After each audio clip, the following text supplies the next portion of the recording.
Assalamualaikum warahmatullahi wabarakatuh. Selamat datang kepada Bapak Aditya Wijaya SH. Gimana Pak kabarnya? Alhamdulillah sehat. Oke, baik. Baik. Oke. Boleh nggak Pak sedikit cerita mengenai profil Bapak? Saya saat ini alhamdulillah dipercaya sebagai kader Demokrat dan Baik. kalau di legislatif sebagai wakil ketua DPRD Kabupaten Tangerang, wakil ketua 3 dan sebagai sekretaris Kabupaten Tangerang Partai Demokrat juga. Alhamdulillah.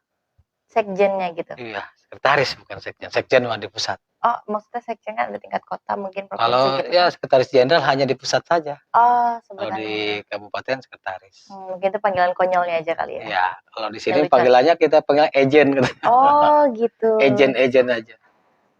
Oke, baik. Gitu itu sekilas profil saya. Oke, baik. Untuk kesibukan sekarang tuh kira-kira apa? Sekarang ya tadi pertama menampung aspirasi dari masyarakat. Semalam pun kita ngeter ke masyarakat, ke daerah Desa Cihuni, kita tampung aspirasi. Terus kami juga kemarin menampung aspirasi terkait tenaga kerja dari pabrik spin mill, dari pabrik SMS Steel, yang karyawan SMS Steel kan kemarin terjadi kebakaran lah karena kecelakaan di pabriknya dan kami sekarang sedang menangani itu. Oke, baik.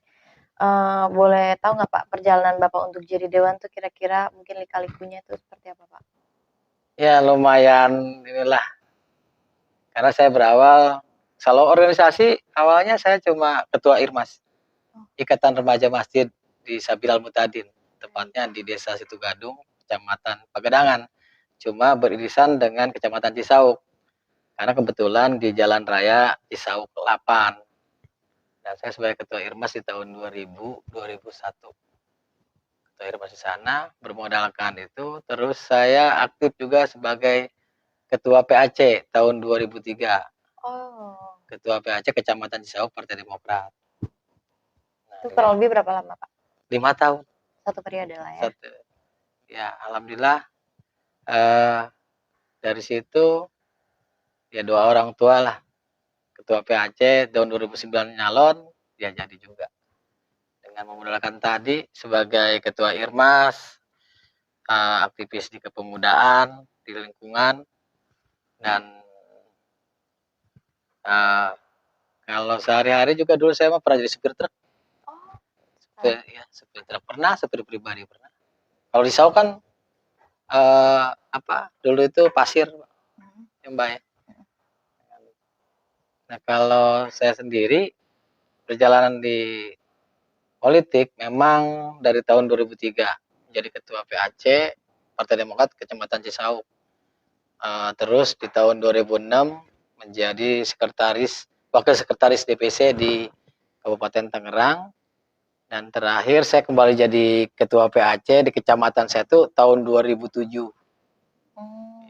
Itu lika-liku saya sebagai kader Partai Demokrat. Dari bawah ke atas suruh turun lagi jadi ketua PAC. Dan alhamdulillah tahun 2009 saya disuruh nyalon sama abang angkat saya, Bang Haji Ipan Purwanto. Beliau sekarang sudah almarhum. Semoga di tempat yang layak lah. Karena itu beliau abang angkat saya yang memaksakan saya untuk jadi anggota DPRD. Karena keaktifan saya sebagai kader, ya alhamdulillah hanya bermodalkan KTP. Ya, menggunakan KTP saja dan untuk segala sesuatunya didukung oleh Abang Haji Ipan tahun 2009. Karena kalau dulu itu kalau nggak punya uang nggak bisa nyalon. Tapi alhamdulillah bermodalkan ya tadi silaturahmi dan keaktifan di masyarakat. Yang paling utama doa orang tua saya. Udah itu. Kalau dulu kan katanya wah ratusan juta ya alhamdulillah enggak. Tahun 2009 saya enggak. Boleh tahu sedikit nggak Pak mengenai tupoksi sebagai wakil DPRD? Kalau Untuk wakil ketua DPRD saat ini memang kita hanya sebagai koordinator untuk komisi yang ada di DPRD.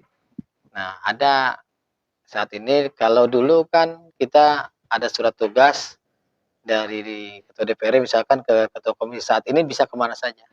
Mau ke komisi 1, komisi 2, komisi 3, komisi 4. Kita bisa, yang penting surat tugas dari ketua DPRD, kita bisa ke sana. Contoh kemarin kita di komisi 2, ada aduan terkait tadi, pabrik kita yang penting dapat surat tugas dari ketua DPRD, kita bisa masuk ke situ. Tupoksinya selain tadi kalau dalam undang-undangan juga kita itu sebagai controlling, budgeting, dan legislasi. Selain itu seperti itu ketua DPRD. Oh, baik. Nah, kira-kira Bapak komisi berapa, Pak?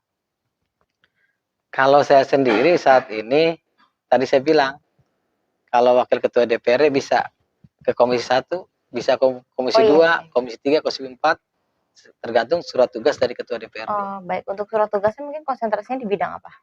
Kalau saat ini ke komisi 2, karena menyoroti juga pendidikan yang kemarin saya sendiri ya alhamdulillah menampung dari tahun 2015 lah, periode kedua para guru honorer yang saat ini keadaannya yang sudah di atas 18 tahun, 15 tahun itu masih berjuang dengan honorernya. Kejelasan beliau saat ini para guru honorer ini belum, karena diangkat saja baru kemarin yang jadi P3K sekitar 3.000-an lebih. Oh, jadi memang sudah berlangsung ya? 3.000 saat ini? Memang potensinya tahap berapa? 2. Ini kan tahap 2, tahap 1 kemarin tahun 2001. Oh, baik. Yang terakhir tahun 2001 Desember ya, terakhir pengangkatannya. Baik, tadi kan kembali lagi Bapak konsentrasi di bidang pendidikan.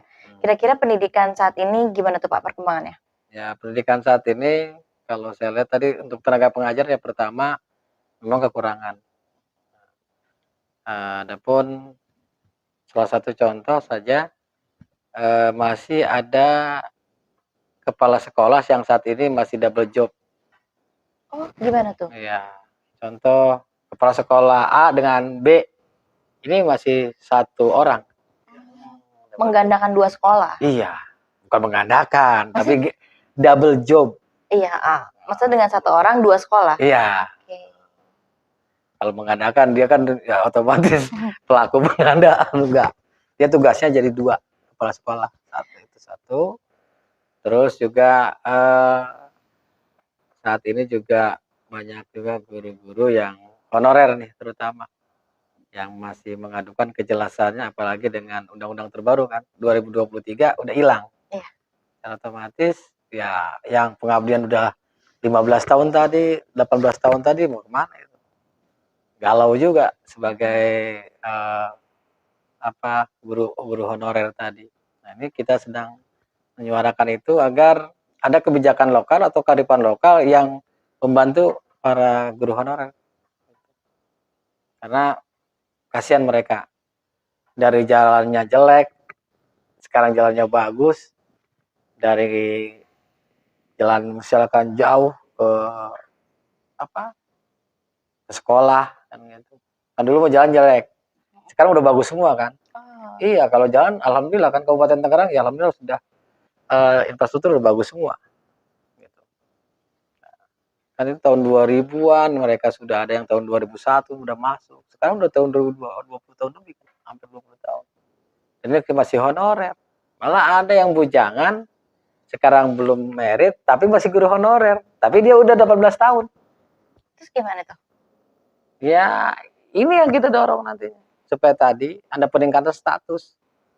Karena pengabdian mereka yang melebihi saya lah. Kalau saya pengabdian baru sekitar ya 13 tahun lah, jadi dewan tahun 2009 kan. Nah, kalau beliau ini lebih dari kita. Pengabdian itu yang harus jadi sorotan dan perhatian pemerintah agar dalam tahapan penerimaan guru ASN itu ya salah satunya dari pengabdian. Kemudian para eee, guru honorer ini. Diangkatlah statusnya menjadi ASN, karena ini salah satu, apa sih, impian mereka lah, dengan pengabdian mereka kepada negara melalui guru tersebut, ya harus ada penghargaan lah. Salah satu penghargaan tertingginya kan menjadi PNS. Nah, ini yang perlu kita suarakan lah dari DPRD juga. Alhamdulillah 50 DPRD ini menyuarakan itu. Dari fraksi Demokrat juga sama, menyuarakan untuk perjuangan guru honorer. Oke, baik Pak. Jadi tadi gimana untuk, persoalan-persoalan, mungkin yang Bapak hadapi, kira-kira solusinya seperti apa? Ya tadi terkait untuk guru honorer, pertama kebijakan mengarahkan tadi, kearifan lokal adalah. Artinya tadi menghargai pengabdian para guru honorer. Contoh untuk afirmasi, ya untuk di atas 15 tahun ini, ya langsung saja menjadi PNS lah. Karena memang kita kekurangan guru juga. Nah kalau merekrut kembali lagi, ya itu tadi, pengalaman kan kita harus cari. Tapi dengan tadi standarnya kita lihat pengabdian, saya yakinlah generasi yang akan datang juga beda. Karena dari guru honorer ini saya sudah terjamin lah. Karena pengabdian dia kan sudah 15 tahun, 10 tahun, 7 tahun untuk jadi guru. Dari gajinya 200, 300 sampai sekarang kan 1 juta. Itu perjuangan berat itu. Bagaimana mencerdaskan anak bangsa dari situ udah jelas. Yang tadi guru tanpa jasa, tanpa apa ya, guru pahlawan tanpa jasa ya di situ. Ya. Karena honorer itu tahun 2013 2012 itu gajinya 300-200 ribu loh. Oh iya. Iya. Sekarang ya baru kenaikan ya bertahap lah kemarin naik. Ya tahun 10 tahun yang lalu kan boleh dilihat mereka masih gaji kecil tapi tetap jadi guru honorer. Nah, sekarang sudah dianggap sudah 10 tahun, sudah 11 tahun, kenapa tidak? Karena pengabdian sudah jelas ya, kepada negara dan mencerdaskan anak bangsa ya salah satu tujuannya negara juga. Kalau di sampai terjadi guru honorer ini dibuang begitu saja, sampai tidak bisa apa, karena masa pengabdiannya tidak ada penghargaan ya, sangat tidak bijak lah untuk pemerintah. Menurut saya ini sih seperti itu solusinya. Agar saat ini perekrutan kepada guru honorer ya dimaksimalkan. Karena ternyata bukan guru honorer saja, honorer itu ada banyak juga. Dari dinas-dinas. Ada yang tukang sapu honorer dari tahun berapa juga sama. Masih banyak ini kendala-kendala di kita. Kalau melihat kebutuhan pegawai Kabupaten Tangerang saat ini, kalau standarnya saja sebenarnya Kabupaten Tangerang itu membutuhkan 25.000 ASN. Oh, baik. Iya. Sedangkan untuk saat ini berapa Pak? 11.000. 11.000.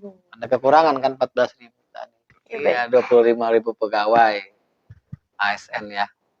Itu yang dibutuhkan di Kabupaten Tangerang untuk memastikan pelayanan publik dari untuk tingkat kecamatan, dinas, atau mungkin sampai ke guru itu sebenarnya. Untuk pelayanan publik yang notabene kan saat ini Kabupaten Tangerang mempunyai 29 kecamatan. Ada 246 desa dan 28 kelurahan. Jumlah penduduknya saja diperkirakan saat ini menurut data BPS 3.200.000 lebih. Jauh ya? Iya. Kalau presentasi di Provinsi Banten terbesar kita. Bisa 50% dari Tangerang Selatan, Kota Tangerang, Pandeglang, Serang, Kota Serang. Kalau Sebanten ya. Sebanten, oke. Kita mendominasi jumlah penduduknya. Ya, saat ini kenapa tidak tadi kembali lagi untuk memaksimalkan pelayanan publik terutama di bidang pendidikan? Ya, mengangkat guru honorer yang sudah di atas 5 tahun lebih itu menjadi PNS. Karena tidak diragukan lagi masa bakti beliau sebagai guru honorer kepada negara ya sudah terjamin. Tadi masa baktinya di atas 5 tahun, ada di atas 10 tahun. Yaitu. Kasihan mereka. Dan juga ya mungkin ada yang saat ini, mungkin saya sendiri kali, seperti itu. Presiden pun pernah kali diajari sama guru honorer ya. Kenapa tidak nih jiwa-jiwa pejabat tergugah lah sama guru-guru honorer yang sudah mengabdi kepada negara tahun demi tahun dengan gaji kecil. Kenapa sih tidak ada penghargaan? Itu yang mungkin dari saran saya. Kenapa tidak dari situ? Penghargaan untuk para guru honorer. Oke, baik. Berarti dari tadi uraian yang sudah disampaikan oleh Bapak, berarti Bapak itu kurang lebihnya pejuang honorer ya? Mungkin sedikit boleh kasih untuk closing statement-nya, Pak? Ya, saat ini mungkin Kabupaten Tangerang dengan pemerintah pusat, ya saya mohon untuk dinas pendidikan agar memperhatikan bagaimana guru-guru honorer sehingga mudah-mudahan di tahun 2023 itu tidak ada honorer yang tereliminasi lah untuk guru honorer, karena memang besar harapan kami untuk guru honorer ini bisa menjadi ASN sesuai edaran dari kementerian. Nah, selanjutnya juga ternyata guru honorer juga, bukan guru honorer saja, ada yang dari dinas kesehatan, DLHK, dan SKPD lain kecamatan ada honorer. Dan tetap semangat buat para honorer. Ya, buat para honorer tetap semangat dalam menjalankan tugas dimanapun kalian berada, mau di SKPD, mau di sekolah ataupun di tempat ya saat ini ada yang mengutin sampah juga ada dari DLHK ada juga yang jadi supir truk sampah ternyata honorer juga. Tetap berjuang buat Kabupaten Tangerang, mudah-mudahan di mana Anda di situ berjuang, kami bersama Anda. Kami sekali lagi bersama Anda semua. Semangat buat honorer. Mengabdi pada negara bukan berarti tanpa batas. Apresiasi, penghargaan dan imbalan sebagai sesuatu yang layak didapatkan. Kesetaraan hak, baik pegawai negeri sipil, aparatur sipil negara, hingga tenaga honorer adalah sebuah keniscayaan. Saya Rahmi Rizwan, selaku tuan rumah Podcast Barat. Assalamualaikum warahmatullahi wabarakatuh.